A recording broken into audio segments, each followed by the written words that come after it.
अब कल के बाजार पर आपको क्या खास तैयारी करनी चाहिए और बाजार के लिए अहम संकेत समझ लेते हैं अनिल जी से। हमारे बाजारों के बंद होने के वक्त डाउ फ्यूचर्स करीबन करीबन 150 पॉइंट ऊपर ट्रेड कर रहे थे। अब देखते हैं अमेरिका में क्या कुछ होता है। 10 दिनों की गिरावट के बाद क्या कुछ रिकवरी आती है अमेरिका में, स्पेशली डाउ में, वो देखना इंटरेस्टिंग होगा। और नैस्डैक और S&P 500, रसेल 2000 ने जिस तरह की क्लोजिंग कल दी, क्या रिस्क और बढ़ती है कहना मुश्किल है। अमेरिका के बाजार भी अब बड़े वॉलेटाइल है और डाउ फ्यूचर से आप अंदाजा लगा नहीं सकते। तो एक संकेत तो बड़ा इंपॉर्टेंट होगा। आज हम घटे जरूर, उतने बुरे नहीं थे। तो आज की गिरावट में वाकई में एफआईज ने दम लगाकर जोर से बेचा है या एफआईज ने थोड़ा ही बेचा, खास नहीं, और ट्रेडर्स की पोजीशन ज्यादा हल्की हुई है, ये डेटा देखना इंटरेस्टिंग होगा। इसके दम पर हम कल के सेशन को बढ़ाएंगे आगे। हफ्ते का आखिरी ट्रेडिंग सेशन, इसलिए क्लोजिंग इंपॉर्टेंट होगी। 24,000 के नीचे की क्लोजिंग मिलती है, मजा नहीं आएगा। अगले हफ्ते के लिए भी थोड़ा संकेत आपको ढीला दिखेगा। लेकिन जो इंपॉर्टेंट सपोर्ट जोन है निफ्टी के लिए वो है 24,700 से 24,800 कल के लिए। और ऊपर में, माफ कीजिएगा, 23,700 से 23,800 है कल के लिए। और ऊपर में 24,150, 24,200 ये रुकावट की रेंज है निफ्टी के लिए। बैंक निफ्टी 51,100, 51,300 तुरंत सपोर्ट का काम करेगा। और 51,800 से 52,000 की रेंज छोटी मोटी रुकावट के तौर पर, ये आपको देखकर चलना है। और अगला हफ्ता, अब जो कि कल से मतलब शुरू हो रहा है, ये सिर्फ वीकली नहीं, मंथली एक्सपायरी भी है। और इस लिहाज से वायदा कारोबार में एक्शन और वोलेटिलिटी दोनों ही बढ़ने का डर है। फोकस क्या करना है, आखिरी हफ्ता आ रहा है, अब धीरे धीरे फोकस कैश मार्केट के स्टॉक्स पर करिए, क्योंकि एनएवी बढ़ाने के लिहाज से फंड्स अपनी पसंद के शेयरों में निचले स्तर पर करेंगे खरीदारी, और वहां पर आपके लिए इन्वेस्टमेंट्स का एक बढ़िया मौका बन सकता है। लेकिन चैलेंजेस और खतरे बहुत हैं। ग्लोबल मार्केट्स भी संभालने हैं आपको, एफआईएस की बिकवाली भी, और कमजोर होता मूड माहौल भी। इन सब के बीच में उम्मीद करें कि गिरे पिटे हुए बाजार हफ्ते के आखिरी दिन लोअर लेवल से कुछ रिकवरी दिखाए। सबसे पहले शुरुआत करते हैं भारतीय बाजारों में एफआईआई की बिकवाली की। लगातार एफआईआई की बिकवाली फिर से बढ़ती हुई नजर आ रही है।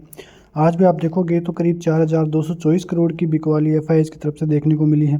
तो लगातार हम यही बात कर रहे हैं कि जो और चीज़ें तो दिक्कत भारतीय बाजारों में देखने को मिल रही है, साथ ही एफआईआई की फिर से बिकवाली का आना भारतीय बाजारों के लिए काफ़ी नेगेटिव होता हुआ साबित हो रहा है, जो आपको स्क्रीन पर भी दिख रहा होगा। वहीं डीआईएस की तरफ से 3,943 करोड़ की बाइंग भी देखने को मिली है। तो कुल मिला के देखें तो भारतीय बाजारों की तरफ से ये जो एफआईआई का डेटा है वो काफ़ी नेगेटिविटी लाता हुआ नज़र आ रहा है, और इसी की वजह से भारतीय बाजारों में लगातार सेलिंग भी देखने को मिल रही है।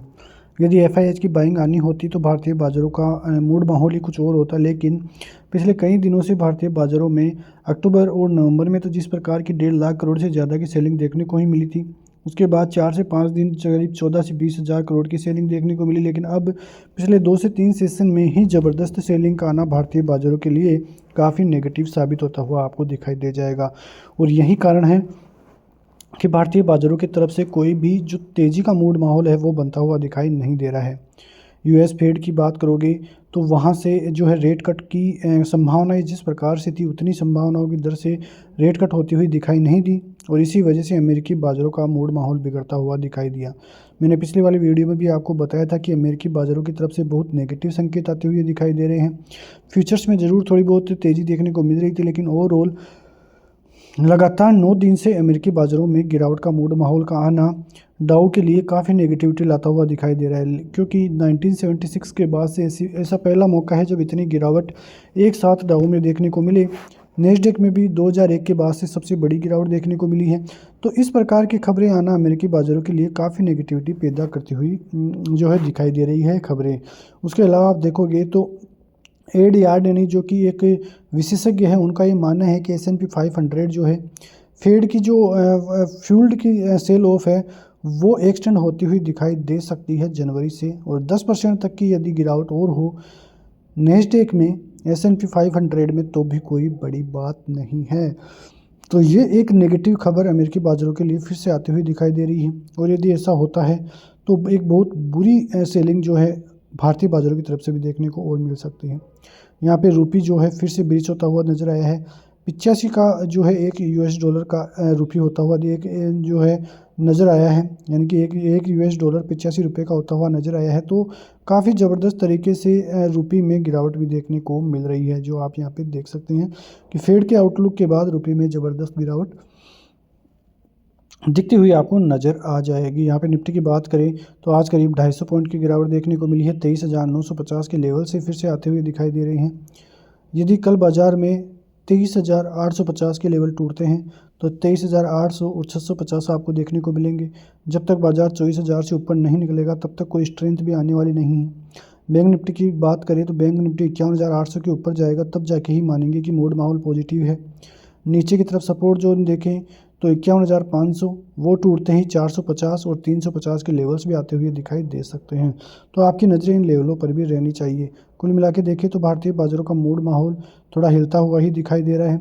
अमेरिकी बाज़ारों की तरफ से मूड माहौल बिगड़ा तो वो एक नेगेटिव संकेत डालता हुआ नज़र आया। बात करें तो आप आज बैंक ऑफ जापान के रेट कट पर भी फैसला था, तो वहाँ से ज़्यादा कुछ हुआ नहीं, रेट कट होती हुई दिखाई नहीं दी। जो रेटें हैं वो इस तरह ही रहती हुई दिखाई दी। तो कुल मिला के बात करें तो ऐसी कोई और नेगेटिव न्यूज़ नहीं है जिसकी वजह से भारतीय बाज़ारों पर ज़्यादा इम्पैक्ट पड़ता हुआ दिखाई दे, लेकिन फिर भी एक तरह से देखें तो भारतीय बाज़ारों के लिए थोड़ी नेगेटिविटी तो बढ़ती हुई दिखाई दी है। कुल मिला के देखें तो भारतीय बाज़ारों की तरफ से संकेत जो है अभी तक नेगेटिव है, लेकिन आज का जो लो था वो काफ़ी अच्छा खासा सपोर्ट जोन भी है, तो हो सकता है कि वो टिकता हुआ दिखाई दे। मिलते हैं नेक्स्ट वीडियो में, तब तक के लिए जय हिंद।